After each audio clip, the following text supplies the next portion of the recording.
Sirikal olando ni gisechako chwalo barupe manyien mag siro somb jopuonjre mbalariany kaluwore kod chik mane jatend piny William Ruto nochiwo. Matimore sama jopuonjre mag mbalariany madhi nyime kod sombgi kaachiel kod jood bura to kwedo kit chudo no manyien mar omenda e mbalariany ka giwacho ni okelo chochni mathoth madwaro ler malong'o kapok oti kode. Jafwambo marwa Cynthia Onyango miyowa ler.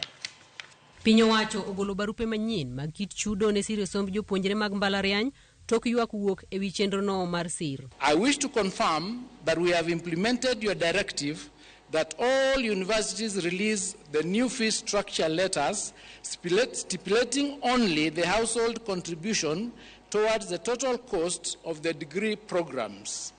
Over 125,000 students have so far applied, and out of these 100,080 specific letters have been issued to the students as of this afternoon. Paro ma opogore bende imedo chwal koa kuom jopuonjre kaachiel kod jood bura ma oramo ni kit chudo manyien mar mbalariany no ok gidwar. The young people are shocked that you have refused to drop the new funding model of college and university education, which is forcing them to drop out of college. This obsession he has that he has now to collapse the old funding model for our universities and bring a new model. And now he has created a whole total confusion.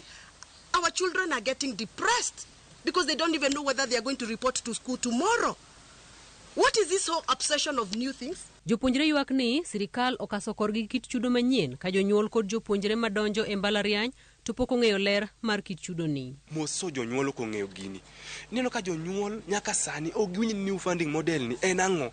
Gidhi report Monday tarik 19 but nyaka sani gikia ni ang'a gidhi chulo. The exact school fee moningo wachul en mane ing'eyo. Koro wadwaro mana ler e gini nikech kaparowa to waparo ni it is a way ma jogi dwa kwalo godo pesa.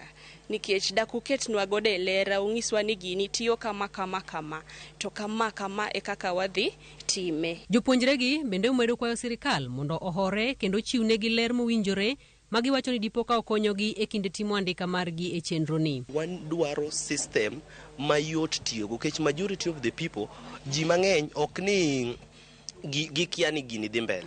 Ging'eyo ni gini dhi mbele to kaka itiyo gi system ni gikia ng'ato kia ni gigi apply now ng'ato kia ni gigi apply now apply nade. Awakwani sirikal koyie jodwa manie bura an awuoyo gi mbunge ne otiende amolo yie ukonywa nikech jowa onge konyruok sani. Une munyalo dhi od bura kacha tuchungi nikech wabunge nigi nguvu mang'eny momigi jopiny molo japiny himself inen.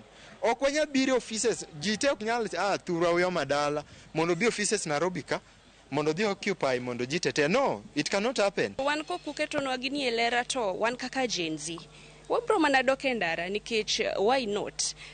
You are trying to paralyze our education. So this is our future. You know, you're playing with our future.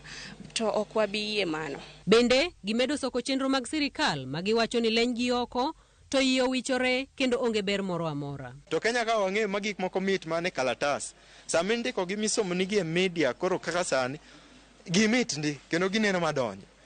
Pesa ni dhi gol kany. Ywak gibiro kata bed ni jopuonjre manyien madonjo e mbalariany to goro oland mondo okaw barupe gi manyien kochakore wuok tich juma manyien.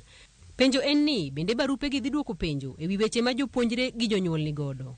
E kinde ma jopuonjre ma pacho kae mayande otimo penj medo timo ikruok mondo giriwre kod mbalariany kendo jonyuol gi medo manyo omenda koni gi koni mondo kony nyithigi odog e sikul.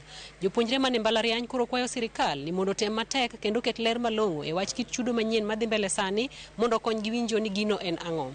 Cynthia Onyango, Ramogi TV.